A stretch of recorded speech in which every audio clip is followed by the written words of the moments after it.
ఇది కేవలం సమాచారంగా మాత్రమే భావించండి. వైద్య నిపుణులను సంప్రదించండి. బ్రెయిన్ స్ట్రోక్ వల్ల చనిపోయాడు అని అంటారు.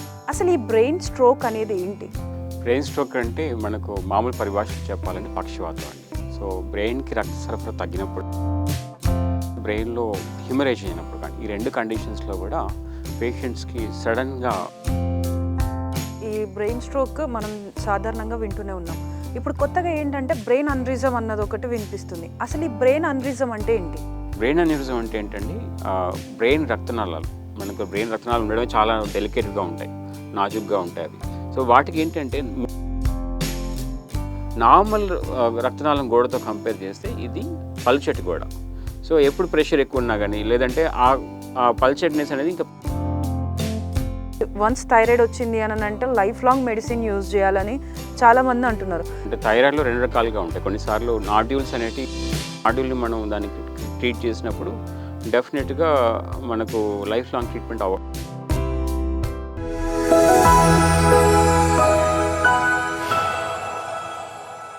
Welcome to Sakshi life.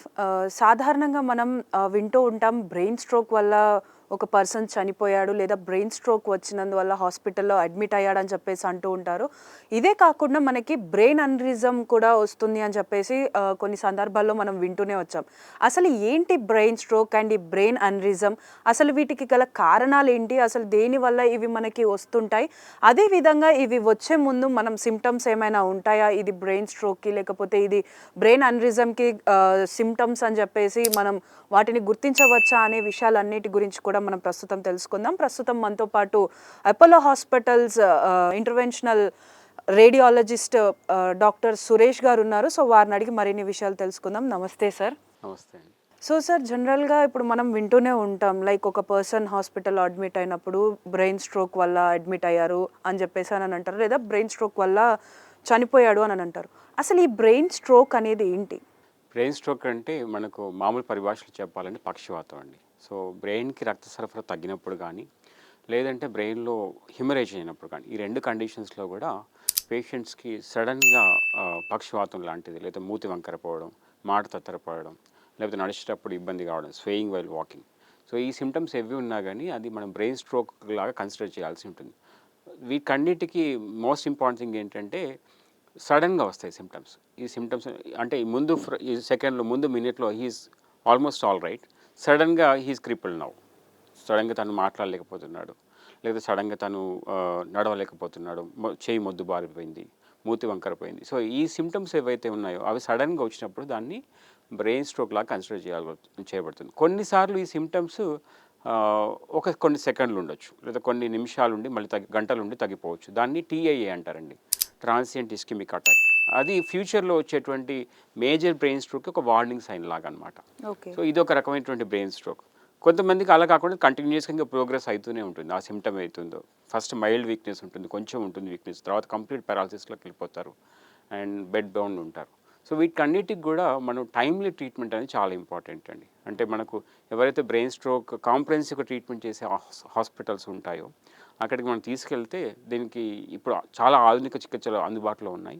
So ఇవి టైమ్లీ ట్రీట్మెంట్ కాకపోతే, సో పేషెంట్ పాయింట్ ఆఫ్ వ్యూలో లేదంటే పేషెంట్ రిలేటివ్స్ పాయింట్ ఆఫ్ వ్యూలో అవేర్నెస్ అంటే అవగాహన అనేది చాలా ఇంపార్టెంట్. ఈ సిమ్టమ్స్ రికగ్నైజ్ చేసిన తర్వాత వెంటనే హాస్పిటల్కి తీసుకెళ్తే మనం పేషెంట్ రికవరీ అనేది ఫాస్ట్గా ఉండే అవకాశం ఉంటుంది. సో దీంట్లో ఒక మేజర్ లిమిటేషన్ ఏంటంటే, ఇప్పుడు సపోజ్ హార్ట్ అటాక్ తీసుకోండి. హార్ట్ అటాక్ వచ్చినప్పుడు చెస్ట్ పెయిన్ ఉంటుంది.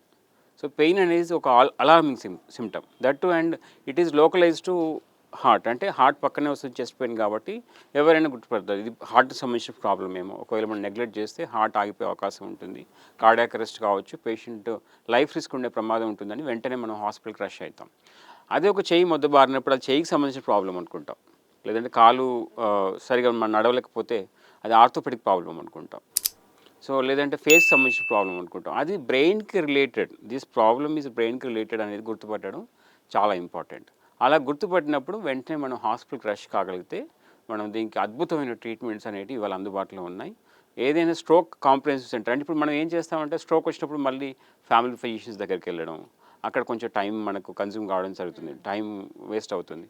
మళ్ళీ ఆ డాక్టర్ మళ్ళీ స్ట్రోక్ సెంటర్కి రెఫర్ చేయడం. సో దీంట్లో చాలా వరకు మనకు టైం అనేది లాగ్ అయిపోతుంది. దాంట్లో గోల్డెన్ అవర్ వీఆర్ మిస్సింగ్ అండి. సో దీనికోసం అవేర్నెస్, రికగ్నైజింగ్ ద సిమ్టమ్స్, ఆ బ్రెయిన్ స్ట్రోక్ సిమ్టమ్స్ రికగ్నైజ్ చేయడం ఎంత ఇంపార్టెంటో అంతే ఇంపార్టెంట్ కరెక్ట్ స్ట్రోక్ సెంటర్కి తీసుకెళ్ళడం అనేది కూడా చాలా ఇంపార్టెంట్ అండి. సో సార్, అంటే ఇప్పుడు మనకి ఇందాక మీరు అన్నారు లైక్ చెస్ట్ పెయిన్ వచ్చినప్పుడు హార్ట్కి సంబంధించింది అనుకుంటాము అని. సో ఇప్పుడు మనకి హార్ట్ స్ట్రోక్స్ వచ్చినప్పుడు లైక్ థర్డ్ టైంకి వచ్చినప్పుడు ఆ మనిషి పాస్డ్ అవుట్ అయ్యారు, లేదంటే సెకండ్ టైం వచ్చినప్పుడు సివియర్గా వచ్చింది అని చెప్పి మనకి స్టేజెస్ అనేది చెప్తుంటారు. అలానే ఈ బ్రెయిన్ స్ట్రోక్కి కూడా మనకి స్టేజెస్ ఉండే అవకాశం ఉందా? స్టేజెస్ మాదిరి అంటే మీరు చెప్పినట్టు అంటే గ్రేడ్స్ అని చెప్పొచ్చు అండి. Minor stroke and major stroke. Minor stroke అంటే దాంట్లో మరీ చిన్న రక్తనాళం బ్లాక్ కావచ్చు. సో దాని ద్వారా సిమ్టమ్స్ మైల్డ్ ఉండొచ్చు. సో అలాంటి వాటికి మనం టైమ్లీ పేషెంట్ని హాస్పిటల్ తీసుకువెళ్తే ఇంజెక్షన్ ఇస్తారండి. సో ఇంజెక్షన్ ఏంటంటే థ్రాంబోలైటిక్ ఇంజెక్షన్ అంటారు. ఆల్టిప్లేస్ కానీ ఎటెనక్ప్లేస్ కానీ క్లాట్ బస్టర్ డ్రగ్ అది. అది జస్ట్ మనం ఒక చేయి ద్వారా ఇంజెక్షన్ ఇవ్వగలిగితే 4.5 అవర్స్లో మనిషి రికవరీ అంటే ఆ సిమ్టమ్స్ రికవరీ అవకాశం, మళ్ళీ యథావిధిగా తన పనులు చేసే అవకాశం అనేది 60-70% వరకు ఉంటుంది మైనర్ స్ట్రోక్స్లో. రెండో రకం ఏంటంటే మేజర్ స్ట్రోక్స్ ఉంటాయి. మూడో రకం ఏంటంటే టీఏఎస్, నేను ఇంతకుముందు చెప్పినట్టు. సో మేజర్ స్ట్రోక్స్లో ఏంటంటే సివియారిటీ అనేది ఎక్కువ ఉంటుంది. ఎందుకు ఉంటుంది అంటే అక్కడ బ్లాక్స్ పెద్దగా ఉంటాయి. సో ఈ బ్లాక్స్ పెద్దగా ఉన్నప్పుడు ఏంటంటే ఇంజెక్షన్తో పాటు కొన్నిసార్లు ఈ థ్రాంబెక్టమీ అనే ట్రీట్మెంట్ ఒకటి ఉంటుంది. లేదు అంటే పేషెంట్స్ కొన్నిసార్లు 4.5 అవర్స్ తర్వాత వచ్చారనుకోండి, వాళ్ళకు కూడా మనం ఈ థ్రాంబెక్టమీ ట్రీట్మెంట్ ద్వారా ఆ క్లాట్ని అన్నిటిని తీయడం జరుగుతుంది. సో దీంట్లో ఏం చేస్తామంటే మనం కన్వెన్షనల్గా అందరూ ఏమనుకుంటాం, బ్రెయిన్లో క్లాట్ అంటే ఓపెన్ సర్జరీ చేయాలని అనుకుంటాం. సో ఇది బ్రెయిన్లో క్లాట్ కాదండి. ఎగ్జాక్ట్గా ఏమవుతుందంటే బ్రెయిన్ స్ట్రోక్లో అంటే ఇష్కెమిక్ స్ట్రోక్లో మనకు రక్తనాళం బ్లాక్ అయినప్పుడు ఆ రక్తనాళము లోపల ఉంటుంది క్లాట్.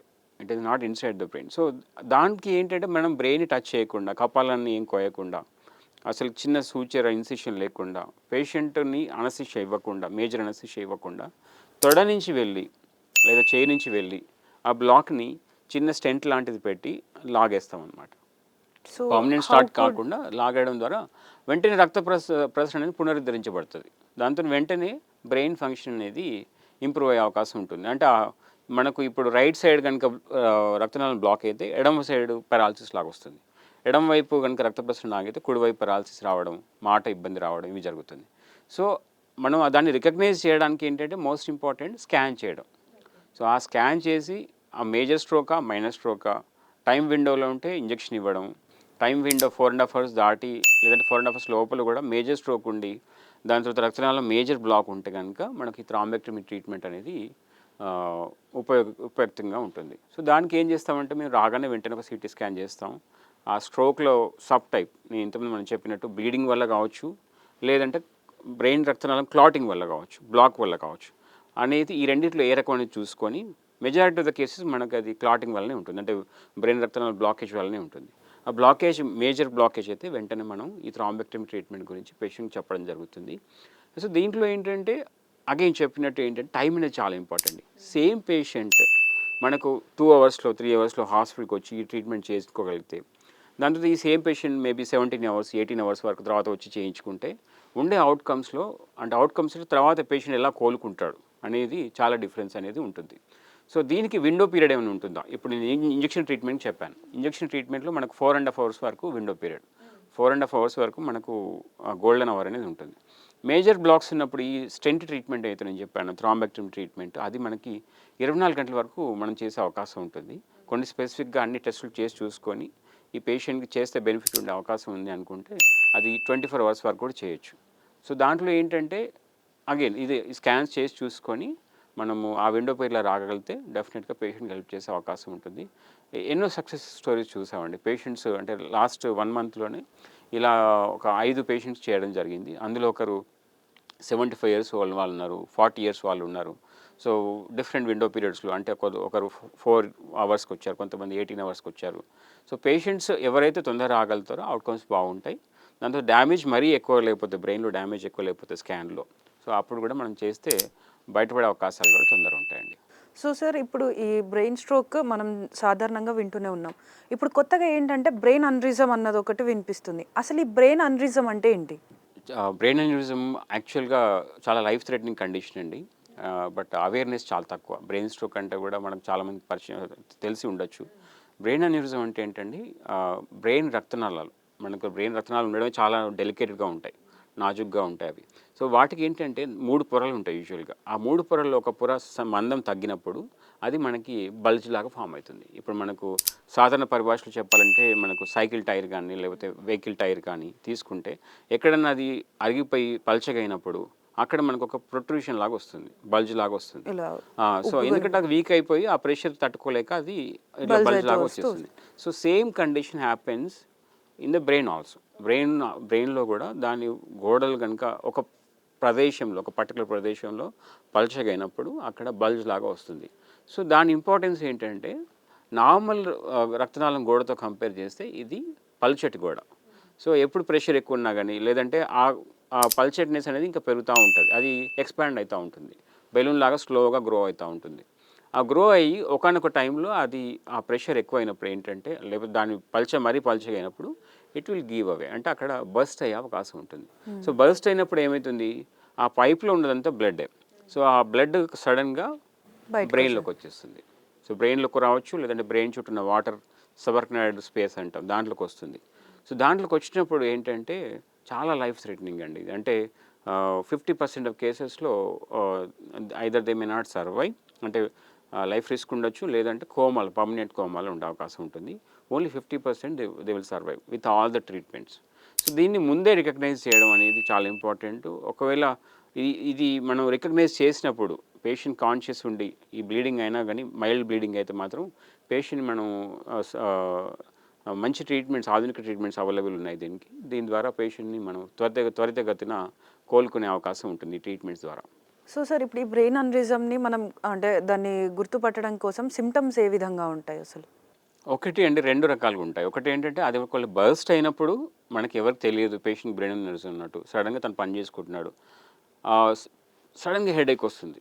హెడేక్ వచ్చి ఆ హెడేక్ ఎలా ఉంటుందంటే వాళ్ళు ఎలా చెప్తారంటే నాకు జీవితంలో ఇలాంటి హెడేక్ ఇంత సడన్గా సివియర్గా ఎప్పుడు రాలేదు.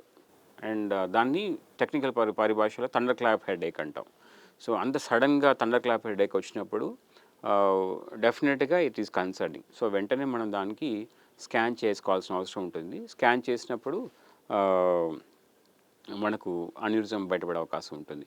సో అది కాకుండా ఈ హెడేక్ కాకుండా పేషెంట్కి ఇంకేం రావచ్చు అంటే ఫిట్స్ రావచ్చు. కొంతమందికి మైనర్ బ్లీడింగ్ వల్ల ఫిట్స్ లాగా కూడా రావచ్చు. అది కొంతమంది సడన్ లాస్ ఆఫ్ అన్కాన్షియస్నెస్, అంటే స్పృహ తప్పి పడిపోవడం, కొద్దిసేపు పాటు స్పృహ తప్పడం జరగవచ్చు. సో అది కూడా బ్రెయిన్ అన్యూరిజం సిమ్టమ్ అండి. హెడేక్, ఫిట్స్ రావడం, తర్వాత స్పృహ తప్పడం. నాలుగోది ఏంటంటే పర్మనెంట్గా కోమాలకు వెళ్ళడం, అంటే తను స్పృహ తప్పాడు బట్ మళ్ళీ బయటికి రాలేదు, కాన్షియస్లోకి రాలేదు. సో ఇవన్నీ కూడా అన్యూరిజం బర్స్ట్ అయినప్పుడు వచ్చేటువంటి సిమ్టమ్స్. కొన్నిసార్లు పేషెంట్కి అన్యూరిజం బర్స్ట్ కాకపోవచ్చు, బట్ ఆ సైజ్ గ్రో అవుతూ ఉండొచ్చు. సో దానివల్ల నా సరౌండింగ్ నార్మల్ బ్రెయిన్ కానీ బ్రెయిన్లో నుంచి బయటకు వచ్చి నర్వ్స్ మీద కానీ కంప్రెషన్ జరగవచ్చు. సో దానివల్ల కూడా సిమ్టమ్స్ ఉండొచ్చు. దాంట్లో ఏం సిమ్టమ్స్ ఉంటాయంటే కొన్నిసార్లు ఐ అంటే కన్ను గ్రుడ్డుకి వెళ్ళేటువంటి నర్వ్స్ అయితే కంప్రెస్ అయినప్పుడు ఏమవుతుందంటే మనకు కన్ను డ్రూపింగ్, అంటే ఒక కన్ను రెప్ప అనేది వాలిపోయి ఉండడం ఎప్పుడు. సో అది జరగవచ్చు, లేదంటే కన్ను చూడడంలో కూడా ఇబ్బంది జరగవచ్చు. అంటే ఓవరాల్గా ఒక కన్ను మనకి బాగా పడుతుంది, ఒక కన్ను మనకి అక్షరాలు చదవలేకపోవడం, మసగ్గా అవుపోవడం, గ్రాడ్యువల్గా అది పెరగడం. కొన్నిసార్లు ఇంకొకటి not sudden headache but slow but nagging continuous headache ఒకవైపు, అంటే అది మైగ్రేన్ హెడేక్ కాదండి, డిఫరెంట్గా ఉంటుంది కొంచెం. సో మైగ్రేన్ పేషెంట్స్ మనం చాలా ఫ్రీక్వెంట్గా హెడేక్ చూస్తుంటాం, బట్ అన్ని మైగ్రేన్ పేషెంట్స్లో మనకి అన్యూరిజం ఉండకపోవచ్చు. కొంతమందికి ఇది బయటపడే అవకాశం ఉంటుంది. సో సైజ్ ఎక్కువ ఉన్నప్పుడు ఆ బ్రెయిన్ చుట్టూ ఉండే పొరల మీద ప్రెషర్ పడడం వల్ల కూడా హెడేక్ వచ్చే అవకాశం ఉంటుంది. కొన్నిసార్లు నడుస్తుంటే తూలడం, ఇలాంటివి కూడా ఈ చిన్న మెదడు మీద ప్రెషర్ పడినప్పుడు అలాంటప్పుడు కూడా ఇలా జరుగుతూ ఉంటుందండి. సో మనకు సిమ్టమ్స్ కనుక కంక్లూజివ్గా తీసుకుంటే మోస్ట్ కామన్గా మనకు బర్స్ట్ అయినప్పుడు హెడేక్ వస్తుంది. బర్స్ట్ కాకపోతే కన్నుకు సంబంధించిన సిమ్టమ్స్ ఉండొచ్చు, లేదంటే హెడేక్ ఉండొచ్చు, లేదంటే నడవడంలో ఇబ్బంది జరగవచ్చు. సో ఇవన్నీ కూడా బ్రెయిన్ అన్యూరిజం సిమ్టమ్స్ లాగా మనం కన్సిడర్ చేయొచ్చు. సో ఈ బ్రెయిన్ అన్యూరిజంకి ట్రీట్మెంట్ ఏ విధంగా ఉంటుంది? బ్రెయిన్ అన్యూరిజంకి కన్వెన్షనల్గా అండి ఓపెన్ సర్జరీ అనేది ఆప్షన్ అండి. సో ఓపెన్ సర్జరీ కన్వెన్షనల్గా అంటే ఎప్పటి నుంచో ఉన్న ట్రీట్మెంట్. అది లేటెస్ట్గా గత 10-15 ఇయర్స్ నుంచి మనకు ఇంటర్వెన్షన్ రేడియాలజీలో ఎండోవాస్కులర్ ట్రీట్మెంట్స్ అనేది అవైలబుల్గా ఉన్నాయి. సో దాంట్లో ఏంటంటే ఇప్పుడు మీకు సాధారణ పరిభాషలో చెప్పాలంటే ఒక గోడ ఉందనుకోండి, గోడలకు పైప్ వెళ్తుంది, పైప్లో లీకేజ్ ఉంది. సో మనం గోడను పగలగొట్టకుండా పైప్లో లీకేజ్ని అరికట్టొచ్చాం. ఎలా చేయొచ్చు అంటే దానికి మనకు ఒక అండర్ గ్రౌండ్ సిస్టమ్, అన్ని కనెక్టెడ్ పైప్స్ ఉంటే ఆ పైప్ నుంచి ఒక వైర్ పంపించి దాంట్లో సీల్ చేయడం లాంటిది ఏదైనా టెక్నాలజీ ఉంటే మనం గోడను పగలగొట్టకుండా చేయొచ్చు. సేమ్ టెక్నాలజీ ఇప్పుడు బ్రెయిన్కి సంబంధించి, రక్తాలకు సంబంధించి ఉంది. దాన్ని ఇంటర్వెన్షనల్ రేడియాలజీ అంటారు. సో దాంట్లో ఏంటంటే ఈ బ్రెయిన్ తల పగలగొట్టకుండా మనకు ఈ అన్యూరిజం అవుతుందో దాంట్లోకి కాయిల్స్ లాంటివి లేదా స్టెంట్స్ లాంటివి చొప్పించడం జరుగుతుంది. దాని ద్వారా దానిలో బ్లడ్ ఫ్లో అనేది వెళ్ళదు, మన పర్మనెంట్గా ఒక కైండ్ ఆఫ్ ప్యాచ్ వేయబడడం జరుగుతుంది అనమాట. సో అది ఆ బ్రెయిన్ అన్యూరిజంలోకి బ్లడ్ ఫ్లో వెళ్ళకపోయేసరికి ఏంటంటే అది మళ్ళీ బర్స్ట్ అయ్యే అవకాశం అనేది ఉండదు, గ్రో అయ్యే అవకాశం ఉండదు. సో దీన్ని కాయిలింగ్ ట్రీట్మెంట్ అంటారండి. కాయిల్ పెట్టి క్లోజ్ చేయడం జరుగుతుంది కాబట్టి కాయిలింగ్ ట్రీట్మెంట్ అంటారు. కొన్నిసార్లు దాంట్లోకి అసలు ఫ్లో వెళ్ళకుండా కూడా చేయొచ్చు. సో అది మొత్తం స్ట్రింక్ అయిపోతుంది అనమాట. సో దాన్ని ఫ్లో డైవర్టర్ ట్రీట్మెంట్ అంటాం. సో ఈ రెండు అద్భుతమైన ట్రీట్మెంట్లు అండి, ఇవన్నీ అప్రూవ్డ్ ట్రీట్మెంట్స్.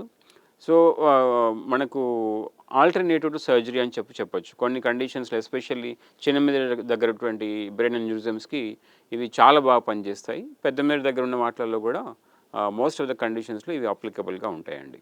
సో అంటే ఇప్పుడు ఈ కాయిలింగ్ ప్రాసెస్ చేసిన తర్వాత మళ్ళీ ఫ్యూచర్లో బ్రెయిన్ అన్యూరిజం వచ్చే అవకాశాలు ఏమైనా ఉంటాయా? సో దాంట్లో ఏంటండి, ఇప్పుడు మనం దాంట్లో డిఫరెంట్ టెక్నిక్స్ ఉన్నాయి. సో యూజువల్గా ఏంటంటే అన్యూరిజం సైజ్, మార్ఫాలజీ, మనం యూజ్ చేసే టెక్నిక్ దాని మీద డిపెండ్ అవుతుంది. బట్ 90-95% కేసెస్లో యూజువల్గా రీగ్రోత్ ఛాన్స్ అనేది తక్కువ ఉంటుంది. సో ఇప్పుడు ఉన్న టెక్నాలజీ అంటే స్టెంట్ ద్వారా, ఫ్లో డైవర్టర్ ద్వారా చేసినప్పుడు డ్యూరబిలిటీ ఆఫ్ ట్రీట్మెంట్ అనేది పెరిగిందండి. లాస్ట్ 5-10 ఇయర్స్లో ఈ టెక్నాలజీ అనేది దాంట్లో డ్యూరబిలిటీ ఆఫ్ ట్రీట్మెంట్ అనేది డెఫినెట్గా పెరిగింది. సో అయినా కానీ మనం ప్రతి పేషెంట్కి ఏం చేస్తామంటే ట్రీట్మెంట్ చేసిన థర్డ్ మంత్ అప్పుడు, తర్వాత 1 year అప్పుడు ఒకసారి ఎంఆర్ఐ స్కాన్ చేసి చూస్తాం. ఇలా ఫాలోఅప్లో ఖచ్చితంగా ఉంటాం. సో ఫాలోఅప్ ఉండడం వలన మనకేమన్నా ఫర్దర్ గ్రోత్స్ ఎక్కడ కానీ వేరే దగ్గర కానీ బ్రెయిన్లోనే మనం చేసిన దగ్గర కాకుండా వేరే దగ్గర ఉన్నాయని అన్నీ మనకు తెలిసే అవకాశం ఉంటుంది. Thank you so much sir. నమస్తే.